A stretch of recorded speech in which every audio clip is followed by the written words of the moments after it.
ಆರಾಗಿತ್ತು ಸ್ವಲ್ಪ.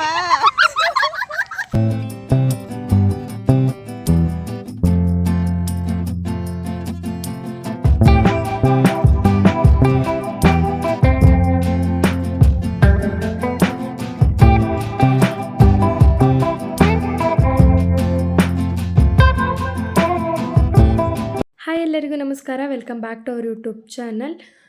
ಟೈಮ್ ಬಂದು 8:30 ಆಗಿದೆ. ನೈಟಿಂದ ವ್ಲಾಗ್ನ ಶುರು ಮಾಡಿದ್ದೀನಿ ಅಕ್ಕನ ಮನೆಯಿಂದ. ಸೊ ಇವರೂರಲ್ಲಿ ನಾಳೆ ಫಂಕ್ಷನ್ ಇದೆ ದೇವ್ರದ್ದು. ಇವರ ಅಣ್ಣ ತಮ್ಮದಿರೆಲ್ಲ ಸೇರಿ ಮಾಡ್ತಾರೆ ಅಂತ ಹೇಳಿ ಕರೆದಿದ್ಲು, ಹಾಗಾಗಿ ಇವ್ರ ಮನೆಗೆ ಬಂದಿದ್ದೀನಿ.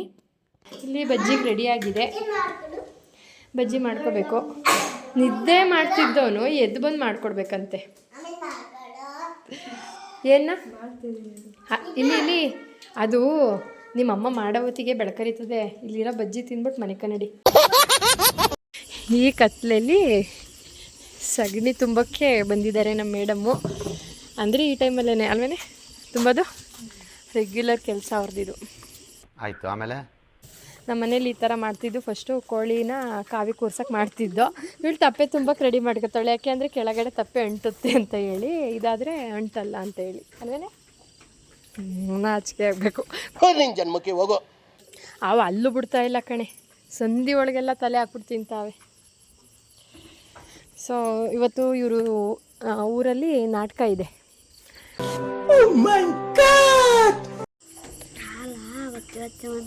ಅವ್ನ ತಮ್ಮನ ಕರ್ಕೊಂಡು ಹೋಗ್ಬಾರ್ದು ಅಂತ ಮನಸ್ಬಿಟ್ಟು ಬಂದಿದ್ದಾನೆ ನಾಟಕಕ್ಕೆ. ನಿನ್ನಂತ ಅಣ್ಣ ಪ್ರತಿಯೊಂದು ಮನೇಲಿ ಇರಬೇಕು. ಮಾಡೋ ಕೆಲಸ ತೋರಿಸಿದ್ರೆ ಇದನ್ನೇ ಮತ್ತೆ ವ್ಲಾಗಿಂಗ್ ಅನ್ನೋದು ಏನಿದೀವಿ ಅದನ್ನೇ ತೋರಿಸ್ಬೇಕು. ವೀಡಿಯೋಗೋಸ್ಕರ ಏನೋ ಮಾಡಬಾರ್ದು, ಸರಿನಾ? ಅರ್ಥ ಆಯಿತು ಅನಿಸುತ್ತೆ. ಕತ್ಲೆಯಲ್ಲಿ ನನಗೆ ನಿಜವಾಗ್ಲೂ ಫ್ಲ್ಯಾಶ್ ಲೈಟ್ ಆನ್ ಮಾಡಿದ್ದೀನಿ, ಅದರಲ್ಲೂ ಕಾಣಿಸ್ತಾ ಇಲ್ಲ. ಕಣ್ಣು ತುಂಬ ಶಾರ್ಪ್ ಇದ್ದಾವೆ ನಮ್ಮ ಹುಡುಗಿವು. ನಾವು ಬಾಯಿ ಮುಚ್ಕೊಂಡಿದ್ದೀವಿ, ನಮ್ಮನ್ನ ಕೆಣಿಗ್ಬೇಡಿ. ಆದರೂ ಇವ್ರದ್ದೇ ಒಂಥರ ಸುಖ. ಒಟ್ಟೊಟ್ಟಿಗೆ ಕರೆಕ್ಟಾಗಿ ಹಾಕ್ಬಿಡ್ತಾರ. ಆದರೆ ನಾವು ಕೇಳಿದ್ರು ಕೊಡಕ್ಕಲ್ಲ. ಈಗ ಬಂದೊಂದು ಗಂಟೆ ಆಗೈತೆ, ಒಂದು ಲೋಟ ಕಾಫಿ ಕಾಯಿಸ್ಕೊಟ್ಟಿಲ್ಲ ಫ್ರೆಂಡ್ಸ್ ಅವಳು. ಅಟ್ಲೀಸ್ಟ್ ಕುಡಿತೀಯ, ನೀರು ಕುಡಿತೀಯ ಅಂತ ಕೇಳಿಲ್ಲ. ಸೀರೆ ಬ್ಲೌಸ್ನ ಸ್ಟಿಚ್ ಮಾಡ್ಕೊ ಬಂದಿದ್ದನ್ನು ತಗೊಂಡೋಗಿ ಟ್ರಯಲ್ ನೋಡ್ದಕ್ಕ ಇವಳು. ಹಿಂಗೂ ಇರ್ತಾರೆ ಅಕ್ಕ. Tag your sister. ಗೆಂಡೆ ಅವನೇ ಏನೇ ಗೆಂಡೆ ಹಾಂ ಸುಬ್ಬ. ನಿಮ್ಮ ಅಪ್ಪ ಅಮ್ಮ ನಿನ್ನದು ಏನು ಅಂತ ಹುಟ್ಟಿಸ್ಬಿಟ್ರು. ಬಕೆಟಲ್ಲಿ ಏನಿಲ್ಲ, ನೀರು ಮಾತ್ರ ಇಟ್ಟಿದ್ದು. ಇಲ್ಲೊಂದು ಸುಬ್ಬ ಇದ್ದಾನೆ, ತಡ್ರಿ ತೋರಿಸ್ತೀನಿ. ಸುಬ್ಬ ಯಾರು ಗೊತ್ತಾ? ಇವನೇ ಮಹಾನ್ ಕಲಾವಿದ. ನನ್ನ ಮಗ ಜಗ್ಗು ಮಹಾನ್ ಕಲಾವಿದ. ಅದು ನಂಗೆ ತುಂಬ ಇಷ್ಟ. ಅವ್ನ ಕಾಲ್ ಕಲರ್ ಇಷ್ಟ, ವೈಟ್ ಆ್ಯಂಡ್ ಬ್ಲ್ಯಾಕ್. ಅದು ನೋಡೋದೇ ಒಂಥರ ಚೆಂದ. ನೋಡಿ, ಎಲ್ಲ ಒಳಗಡೆ ನಿಂತ್ಕೊಂಡು ತಿಂದ್ಬಿಟ್ಟು ಹೋದರೆ ಇವ್ನ ಒಳಗಡೆನೇ ತಿಂತವನೆ. ರಾಜ ಇದ್ದಂಗೆ. ಒಂಟ್ರು ಬಾಯ್. ನನಗಂತೂ ಈ ಜೀವನವೇ ಬೇಸರವಾಗಿ ಹೋಗ್ಬಿಟ್ಟಿದೆ. ಕತ್ಲೆಗೆ ಹೋಗ್ಬಿಡಿ ನೋಡಿ, ಅಲ್ಲಿಗೆ ಆಗ್ತಾಳೆ. ಆದ್ರೆ ಧೈರ್ಯ ಅಲ್ವಾ? ಏನು ಧೈರ್ಯ? ನಿಂತರ ಧೈರ್ಯವಾಗಿರ್ಬೇಕಣೆ. ಟಿಪ್ಸ್ ಹೇಳೆ. ದಿಸ ಬಂದು ಕಸ ಬಾಚು ಅಂತಾಳೆ. ಬಿಸಿ ಬಜ್ಜಿ ಜೊತೆ ಮುದ್ದೆಗಿಟ್ಟಿದ್ದಾಳೆ. ಇಲ್ಲಿ ಸಾಂಬಾರು ರೆಡಿ ಇದೆ. ನೀನು ಇವತ್ತೇ ಫಸ್ಟ್ ಅಲ್ವಾ ಇಷ್ಟು ಲೇಟಾಗಿ ಊಟ ಮಾಡ್ತಿರೋದು?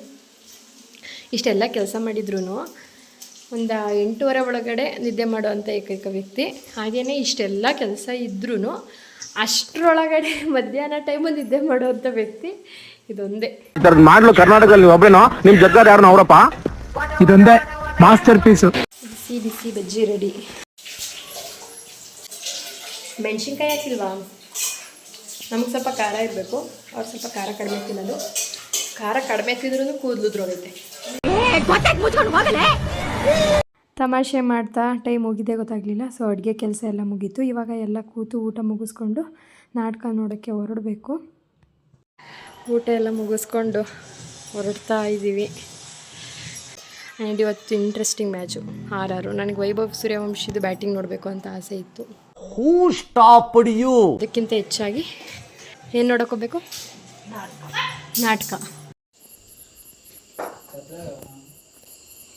ಏನು ಇಮೋಷನಲ್ ಡ್ಯಾಮೇಜ್. ಬಾಬಾ ನೀವು ಹಾಕಿದಿರಲ್ಲ ಬಾಬಾ ಚಪ್ಲಿಯ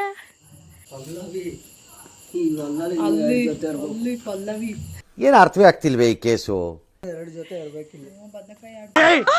ಮೊದಲು ಸರಿಯಾಗಿ ಮಾತಾಡೋದು ಕಲಿ. ಇವನಿಗೆ ಉಜ್ಜ ಕಾಯಿಲ್ಲ ಫ್ರೆಂಡ್ಸ್. ಇವನಿಗೆ ಯಾವ ಸ್ನಾನ ಮಾಡಿದ್ರು ಇಲ್ಲ ಇದನ್ನೇ ಹಾಕ್ತಿರೋದು. ಇಲ್ಲ ನಿನ್ಗೆ ಎಣ್ಣೆ ಕೊಡಬಾರ್ದು.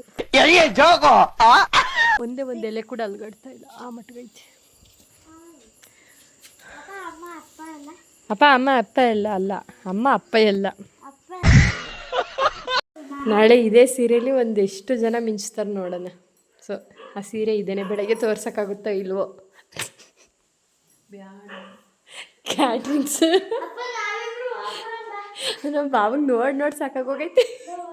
ಈ ಕಣ್ಣಲ್ಲಿ ಇನ್ನೀ ಏನೇನು ನೋಡಬೇಕು. ಬೆಳಗ್ಗೆ ದೇವಸ್ಥಾನದ ಪೂಜೆಗೆ ಎಲ್ಲ ಸೊಸೆದಿರು ಒಂದೇ ಥರ ಸೀರೆನ ಹಾಕ್ತಾ ಇದ್ದಾರೆ. ಅದಕ್ಕೆ ಅಷ್ಟು ತಮಾಷೆಯಾಗಿ ಮಾತಾಡ್ತಾ ಇದ್ದೆ, ಎಲ್ಲರೂ ಒಂದೇ ಥರ ಕಾಣಿಸ್ತಾರೆ ಅಂತ ಹೇಳಿ. ಇವಾಗಲೇ ಪಿನ್ ಮಾಡೋಣ ಅಂತ ನೋಡ್ದೋ, ಬಟ್ ಆಗಲಿಲ್ಲ, ಟೈಮ್ ಆಗುತ್ತೆ ಅಂತೇಳಿ ನಾಟಕ ನೋಡೋಣ ಅಂತೇಳಿ ಇಟ್ಟಿಗೆ ಹೋದ್ವಿ. ಸೊ ಇವಾಗ ಹೋಗಿ ನಾಟಕ ಮುಗಿಸ್ಕೊಂಡು ಬರೋಣ. ನಮ್ಮ ಬಾವ ವಿಚಾರಿಸ್ತಾರೆ, ಭಾಷಣ ಬಿಗಿತಾರೆ ಅಂತ.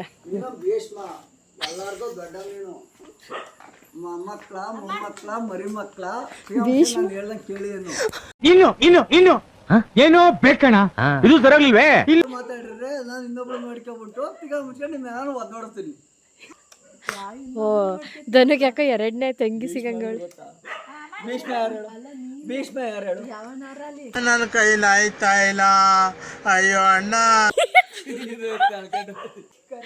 ಅಲ್ಲ ಧನು ಮಹಾಭಾರತ ಸ್ಟೋರಿ ಗೊತ್ತಾ? ಅದು ಗೊತ್ತಿಲ್ಲದೆ ಇರೋಳನ್ನ ಇವತ್ತು ಕರ್ಕೊಂಡೋಗ್ಬಿಟ್ಟು ನಮ್ಮ ಅಕ್ಕನ ಎಷ್ಟು ಹೊಟ್ಟೆ ಉರಿಸ್ಬೋದು ಅಷ್ಟು ಉರಿಸ್ಬಿಟ್ಟಿದ್ದೀವಿ. ಅಂದರೆ ಕೆಲವೊಂದು ಸತಿ ಹಂಗೆ ಮಾತಾಡುತ್ತೆ ಅದು, ಹಾಗಾಗಿ ತಮಾಷೆಯಾಗೇ, ಅಂದರೆ ಎಷ್ಟು ಹೇಳಿದ್ರೂ ತಮಾಷೆಯಾಗೇ ತಗೋತಾಳೆ. ಇವಾಗ ಎಲ್ಲ ಕೂಡ ಹೊರಟ್ವಿ ನಾಟಕ ನೋಡೋಕ್ಕೆ. ಚಿಕ್ಕವನು ಬರ್ತಾಯಿಲ್ಲ, ಅವ್ನು ಮಲಗಿದ್ದ. ಸೊ ದೊಡ್ಡವನ್ನ ಕರ್ಕೊಂಡು ನಾನು ಅಕ್ಕ ಭಾವ ಎಲ್ಲ ಹೊರಟ್ವಿ. ಒಂದು ಚೇರು ಇಲ್ವಾ?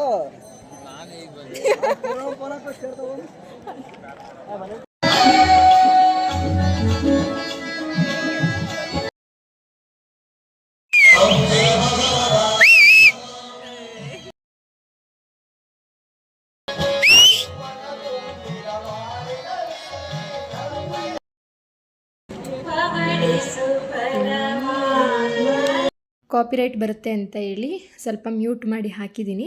ಸ್ವಲ್ಪ ಹೊತ್ತು ನಾಟಕನ ನೋಡಿದ್ವಿ. ಬೆಳಗ್ಗೆ ಬೇಗ ಎದ್ದೇಳಬೇಕು ಅಂತ ಹೇಳಿ ಬೇಗನೆ ಬಂದ್ವಿ.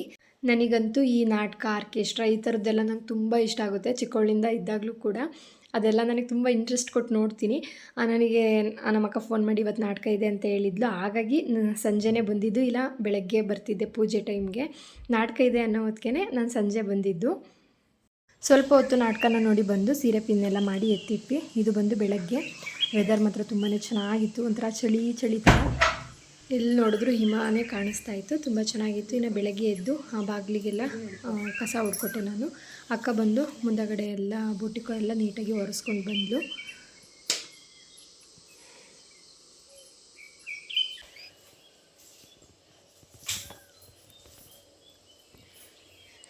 ಅಕ್ಕ ರಂಗೋಲಿನ ತುಂಬ ಚೆನ್ನಾಗಿ ಹಾಕ್ತಾಳೆ. ಅದು ಎರಡೆಳೆಲ್ಲ ಅದು ಹೆಂಗೋ ಮಾಡ್ತಾಳೆ, ನನಗೆ ಒಂದೆಳೆನೇ ಕರೆಕ್ಟಾಗಿ ಹಾಕಕ್ಕೆ ಬರಲ್ಲ.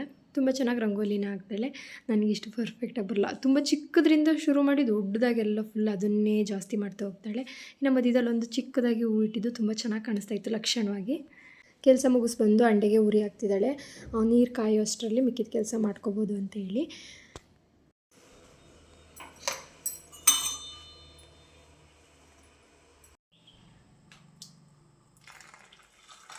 ಇಬ್ಬರು ಕಾಫಿ ಕುಡಿತಾ ಸ್ವಲ್ಪ ಮಾತಾಡ್ತಾ ಕೂತಿದ್ವಿ. ನನಗೇನು ಅಷ್ಟು ಅಭ್ಯಾಸ ಇಲ್ಲ ಕಾಫಿ, ಬಟ್ ಅಕ್ಕನ ಮನೇಲಿ ಎಲ್ಲ ಕೆಲಸ ಆದ ತಕ್ಷಣ ಒಂದು ಕಪ್ ಕಾಫಿ ಕುಡಿಲೇಬೇಕು. ಅದು ಬೆಳಗ್ಗಿನ ರೊಟೀನ್, ಅವ್ರಿಗೆ ಕಾಫಿ ಇರಲೇಬೇಕು. ಕಾಫಿ ಎಲ್ಲ ಕುಡಿದು ಕಸ ಹೊಡ್ಕೊಂಡು ಮನೆಯೆಲ್ಲ ಒರೆಸಿ ಇವಾಗ ಅವಳು ಹೋಗಿ ಫ್ರೆಶ್ ಅಪ್ ಆಗಿ ಬಂದಳು. ಮಕ್ಕಳು ಎಲ್ಲ ಈಗ ಅವನನ್ನು ರೆಡಿ ಮಾಡ್ತಾ ಇದ್ದಾಳೆ. ಈಗ ನಾನು ಕೂಡ ಒಂದು ಕಡೆ ರೆಡಿ ಆಗ್ತಾ ಇದ್ದೀನಿ. ಬೆಳಗ್ಗೆ ತಿಂಡಿ ಏನು ಮಾಡಿರಲಿಲ್ಲ, ಬೇಗನೆ ದೇವಸ್ಥಾನಕ್ಕೆ ಹೋಗಬೇಕಿತ್ತು. ಹಾಗಾಗಿ ತಿಂಡಿ ಎಲ್ಲ ಅಲ್ಲೇ ದೇವಸ್ಥಾನದಲ್ಲೇ ಮಾಡಿಸಿದ್ದಾರೆ. ಅದಕ್ಕೆ ಎಲ್ಲ ರೆಡಿಯಾಗಿ ಹೊರಡ್ತಾ ಇದ್ದೀವಿ. ಈ ಸೀರೆನ ಬೆಳಗ್ಗೆ ಉಟ್ಕೋಬೇಕು ಅಂತ ಹೇಳಿದ್ದಕ್ಕೆ ಒಂದು 2 ಅವರ್ಸ್ ಅಷ್ಟೇ ಈ ಬ್ಲೌಸ್ನ ಸ್ಟಿಚ್ ಮಾಡೋಕ್ಕೆ ತೊಗೊಂಡಿದ್ದು.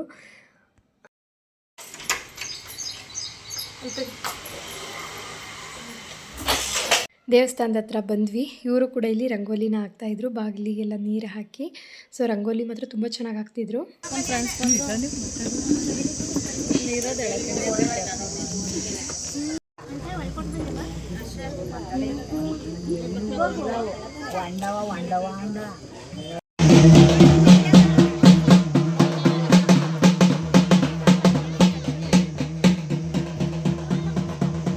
ದೇವರಿಗೆಲ್ಲ ಪೂಜೆ ಮುಗಿಸ್ಕೊಂಡು ಬಂದು ಇವಾಗ ತಿಂಡಿ ಮಾಡೋಣ ಅಂತ ಬಂದ್ವಿ.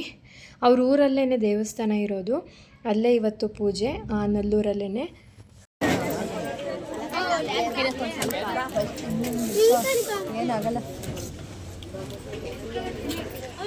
ತಿಂಡಿ ಎಲ್ಲ ಮುಗಿಸ್ಕೊಂಡು ಇವಾಗ ಕಳಸ ಏನೋ ತೊಗೊಬರೋಕ್ಕೆ ಅಂತ ಹೇಳಿ ನಲ್ಲೂರು ದೇವಸ್ಥಾನಕ್ಕೆ, ಅಂದರೆ ನಲ್ಲೂರಮ್ಮ ಗ್ರಾಮ ದೇವತೆ, ಅಲ್ಲಿಗೆ ಹೋಗ್ತಾಯಿದ್ರು. ಸೊ ಇದೇ ಆ ದೇವಸ್ಥಾನ. ನಂಗೆ ಮಾತ್ರ ದೇವಸ್ಥಾನ ತುಂಬ ಇಷ್ಟ ಆಗುತ್ತೆ, ತುಂಬ ಚೆನ್ನಾಗಿದೆ. ಎಷ್ಟು ದೊಡ್ಡದು ಗೊತ್ತಾ, ನನಗೆ ಗೋಪುರಗಳು ನೋಡಿದಾಗೆಲ್ಲ ನಂಗೆ ತುಂಬ ಇಷ್ಟ ಆಗುತ್ತೆ. ಈ ದೇವಸ್ಥಾನದಿಂದ ಕಳಸನ ತೊಗೊಂಡೋಗಿ ಅವರು ಪೂಜೆ ಮಾಡಿಸ್ತಾ ಇದ್ರಲ್ವ ಇನ್ನೊಂದು ದೇವಸ್ಥಾನ, ಅಲ್ಲಿಗೆ ತೊಗೊಂಡೋಗ್ಬೇಕು ಅಂತೇಳಿ ಇವಾಗ ಎಲ್ಲರೂ ಇಲ್ಲಿಗೆ ಬಂದಿದ್ದಾರೆ ತಿಂಡಿನ ಮುಗಿಸ್ಕೊಂಡು. ಸಖತ್ತಂದರೆ ಸಖತ್ತು ಬಿಸಿಲು, ಅಷ್ಟು ಶೇಕೆ, ಮತ್ತು ನಡೆಯೋಕ್ಕೆ ಆಗ್ತಾ ಇರಲಿಲ್ಲ, ಕಾಲೆಲ್ಲ ಸುಟ್ಟೋಗ್ತಾ ಇದ್ದು ಆ ಥರ. ಈಗ ಫಸ್ಟು ಬಂದ ತಕ್ಷಣ ದೇವಸ್ಥಾನದ್ದು ಸುತ್ತ ಒಂದು ರೌಂಡು ಬಂದ್ವಿ ಪ್ರದಕ್ಷಿಣೆನ.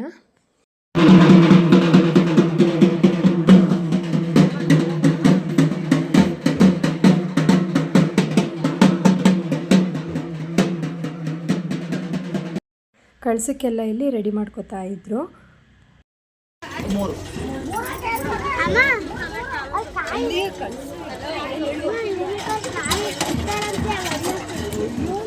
ಅವರೆಲ್ಲ ಅಲ್ಲಿ ಕಳಸ ರೆಡಿ ಮಾಡ್ಕೋತಾ ಇದ್ರು. ನಾನಿಲ್ಲಿ ದೇವಸ್ಥಾನಕ್ಕೆ ಒಳಗಡೆ ಬಂದೆ.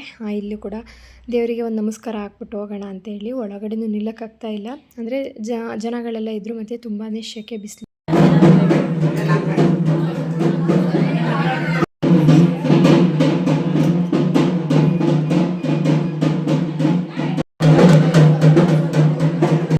ಕಳಸ ಎಲ್ಲನೂ ರೆಡಿ ಮಾಡ್ತಾಯಿದ್ರು. ಸೊ 3 ಕಳಸನ ಇಟ್ಟಿದ್ರು, ಒಂಬಳೆ ಎಲ್ಲ ಹಾಕಿ ನೀಟಾಗಿ ಅದನ್ನು ರೆಡಿ ಮಾಡ್ತಾಯಿದ್ರು.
ಸಖತ್ ಬಿಸಿಲಿತ್ತು. ಊರೊಳಗಡೆ ಇರೋ ದೇವಸ್ಥಾನಗಳಿಗೆಲ್ಲ ಅವರು ಪೂಜೆ ಮಾಡಿಸ್ತಾಯಿದ್ರು. ಸ್ವಲ್ಪ ದೂರ ಹೋದೆ, ನನಗಂತೂ ತುಂಬಾ ಸುಸ್ತು ಅನ್ನಿಸ್ತಿತ್ತು. ಅದಕ್ಕೆ ಅಲ್ಲಿ ಒಂದು ಮನೆ ಹತ್ರ ನೆರಳಲ್ಲಿ ನಿಂತಿದ್ದೆ.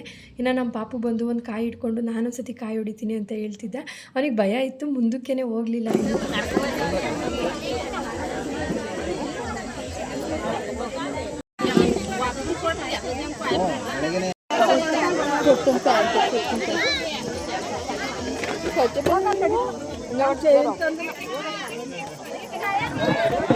ಅಲ್ಲ ಬಕಾಸೂರು ವಂಶದವ್ರು ನೀವು. ಕಳಸ ಎಲ್ಲ ತೊಗೊಂಡು ಬಂದು ಮಧ್ಯಾಹ್ನ ಊಟ ಟೈಮ್ ಆಗಿದ್ದರಿಂದ ದೇವರಿಗೆ ತಳಿಗೆ ಎಲ್ಲ ಕೊಟ್ಟು ಪೂಜೆ ಎಲ್ಲನೂ ಮುಗಿಸಿದ್ರು. ನನಗಂತೂ ಆ ಡ್ರೆಸ್ಸಲ್ಲಿ ಇರೋಕ್ಕೆ ಆಗಲಿಲ್ಲ. ಅದು ಗೌನ್ ಆಗಿದ್ದರಿಂದ ಮತ್ತು ಫ್ರೀಯರ್ ಬಿಟ್ಟಿದ್ದೆ, ಲಾಂಗ್ ಏರ್ ಇರೋದ್ರಿಂದ ಫ್ರೀಯರ್ ಬಿಟ್ಟಿದ್ನಲ್ಲ ತುಂಬಾ ಶೆಕೆ ಅನ್ನಿಸ್ತಿತ್ತು. ಅದಕ್ಕೆ ಹೋಗಿ ಡ್ರೆಸ್ ಚೇಂಜ್ ಮಾಡ್ಕೊಂಡು ಬಂದೆ ಮನೆಗೆ. ಅಕ್ಕ ಡ್ರೆಸ್ ಚೇಂಜ್ ಮಾಡೋ ಆಗಿರಲಿಲ್ಲ, ಫೈನಲ್ವರೆಗೂ ಹಂಗೆ ಇರಬೇಕಿತ್ತು, ಫುಲ್ ಎಲ್ಲ ಕೆಲಸ ಮುಗಿಯೋವರೆಗೂ. ಹಾಗಾಗಿ ಅವಳಾಗ ಅದೇ ಸೀರೆಯಲ್ಲಿದ್ಲು, ಅವಳಿಗೂ ತುಂಬಾ ಶೆಕೆ ಅನ್ನಿಸ್ತಿತ್ತು. ನಾನಂತೂ ಹೋಗಿ ಆಗಲ್ಲ ಅಂತೇಳಿ ಚೇಂಜ್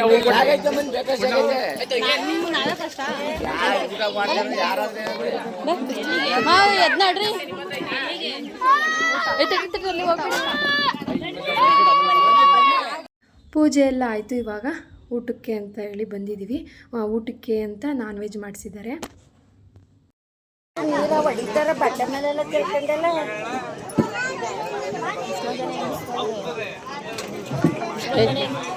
ಅವ್ರ ಹೆಸರು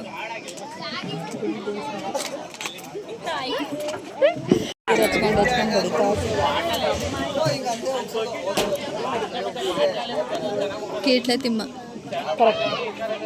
ನನ್ನ ಮಗ ಉಟ್ಕೀಟ್ಲೆ. ನನ್ನ ಮಗ ಏನ್ ಕುಡ್ದವ್? ಸೇಂದಿ ಕುಡ್ದವನೇ. ಆಯ್ತಾಯ್ತು ಆಯ್ತು ಜಾಸ್ತಿ.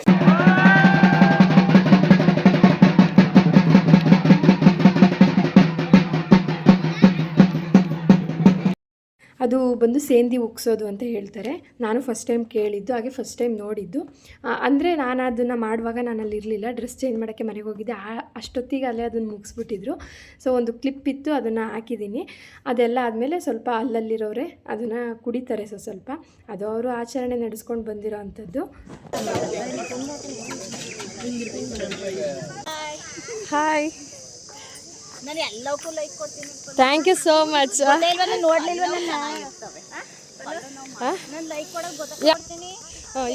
ಯೂಟ್ಯೂಬ್ ಇದು ಅದಕ್ಕೆ ಸೀರೆಗಳ ನನ್ನೇ ಹಾಕಿರೋದು ಎಲ್ಲ. ಒಂದು ಫೋಟೋ ಕಳಿಸಿ. ಊಟ ಮಾತ್ರ ಸಖತ್ತಾಗಿತ್ತು. ಊಟ ಮುಗಿಸ್ಕೊಂಡು ಮನೆಗೆ ಹೊರಡಬೇಕಾಗಿತ್ತು. ಇಲ್ಲಿ ನಮ್ಮ ಅಕ್ಕ ಇದ್ದಾರಲ್ಲ, ಅವ್ರ ಭಾವ ಅಂದರೆ ಅಕ್ಕದಿರಾಗಬೇಕು ಅವರಿಬ್ರು, ಅಂದರೆ ಬಾವನ ಹೆಂಡ್ತಿರು. ಅವರು ಕೂಡ ಊರೊಳಗಡೆ ಮನೆ, ಹಾಗಾಗಿ ಬನ್ನಿ ಮನೆಗೆ ಹೋಗ್ಬಿಟ್ಟು ಬರೋಣ ಅಂತೇಳಿ ಕರೆದಿದ್ದಾರೆ. ಅಷ್ಟು ಹತ್ರದಲ್ಲಿದ್ದು ಹೋಗಲಿಲ್ಲ ಅಂದರೆ ಸರಿಯಾಗಲ್ಲ ಅಂತೇಳಿ ಅವ್ರ ಮನೆಗೆ ಹೋಗ್ತಾ ಇದ್ದೀವಿ. ಎಷ್ಟು ತಮಾಷೆಯಾಗಿ ಮಾತಾಡ್ತಾರೆ ಗೊತ್ತಾ, ಎಷ್ಟು ಯಾವಾಗಲೂ ನಗ್ತಾನೆ ಇರ್ತಾರೆ ಅವರು. ತುಂಬ ಚೆನ್ನಾಗಿ ಅವರಿಬ್ಬರಿಗೂ ಮಧ್ಯೆ ಅಂಡರ್ಸ್ಟ್ಯಾಂಡಿಂಗ್ ತುಂಬಾ ಚೆನ್ನಾಗಿದೆ. ಸೊ ಅವ್ರಿಗಿತ್ತಿರು ಅನ್ನೋದೇ ಗೊತ್ತಾಗಲ್ಲ, ಸ್ವಂತ ಅಕ್ಕ ತಂಗಿರ ಥರ ಇರ್ತಾರೆ. ನನಗಂತೂ ಅವ್ರು ನೋಡಿದಾಗ ತುಂಬ ಖುಷಿಯಾಗುತ್ತೆ. ಸೊ ಅದೇ ಥರ ಇರಬೇಕು. ಅವ್ರು ಯಾವಾಗಲೂ ಹೇಳ್ತಾರೆ, ಅಯ್ಯೋ ಇರೋದು 3 ದಿವಸ ಆರಾಮಾಗಿರಬೇಕು ಅಂತ. ಸೊ ಅವ್ರಿಗಿತ್ತಿರೋ ಅಂತ ಅನಿಸಲ್ಲ ಅವ್ರನ್ನ ನೋಡಿದರೆ. ನೀವು ನೋಡ್ತಾ ಇರ್ಬೋದು, ತುಂಬ ಕಾಮಿಡಿಯಾಗಿ ಮಾತಾಡಿಕೊಂಡು ಕಾಲು ಎಳ್ಕೊಂಡು ಬರ್ತಾಯಿದ್ರು. ಒಂದು ಅನ್ನದ ಅನ್ನ ತಿಂದು ಗೌರವನಾಗಳು ಹಾಕ್ಬೇಡ ಪಲ್ಲು ನನಗಂತೂ ಇವರಿಬ್ಬರ ಜೊತೆ ಮಾತಾಡ್ತಿದ್ರೆ ತುಂಬಾ ಖುಷಿ ಅನಿಸುತ್ತೆ. ಇವ್ರನ್ನ ನೋಡಿದಾಗಲೇ ಖುಷಿ ಅನಿಸುತ್ತೆ. ಸೊ ಇಲ್ಲಿಗೆ ಇವತ್ತಿನ ವ್ಲಾಗ್ನ ಎಂಡ್ ಮಾಡ್ತಾ ಇದ್ದೀನಿ. ಯಾರೆಲ್ಲ ಇಲ್ಲಿವರೆಗೂ ವ್ಲಾಗ್ನ ನೋಡಿ ಸಪೋರ್ಟ್ ಮಾಡಿದ್ರಿ, ಥ್ಯಾಂಕ್ ಯು ಸೋ ಮಚ್. ಹಾಗೆಯೇ ಸಬ್ಸ್ಕ್ರೈಬ್ ಮಾಡದೆ ಯಾರೆಲ್ಲ ನೋಡಿದ್ದೀರಾ ಪ್ಲೀಸ್ ಸಬ್ಸ್ಕ್ರೈಬ್ ಮಾಡ್ಕೊಳ್ಳಿ. ಈ ವಿಡಿಯೋ ಇಷ್ಟ ಆಗಿದರೆ ಒಂದು ಲೈಕ್ ಮಾಡೋದನ್ನು ಮರಿಬೇಡಿ. ಹೇಗೆ ಅನ್ನಿಸ್ತು ಅಂತ ಹೇಳಿ ಕಮೆಂಟ್ ಕೂಡ ಮಾಡಿ. ಐ ಹೋಪ್ ಈ ವ್ಲಾಗು ನಿಮ್ಗೆ ಇಷ್ಟ ಆಗಿರುತ್ತೆ ಅಂತ ಹೇಳಿ. ಸಿಗ್ತೀನಿ ನೆಕ್ಸ್ಟ್ ವ್ಲಾಗಲ್ಲಿ. Till then take care, bye, love you all.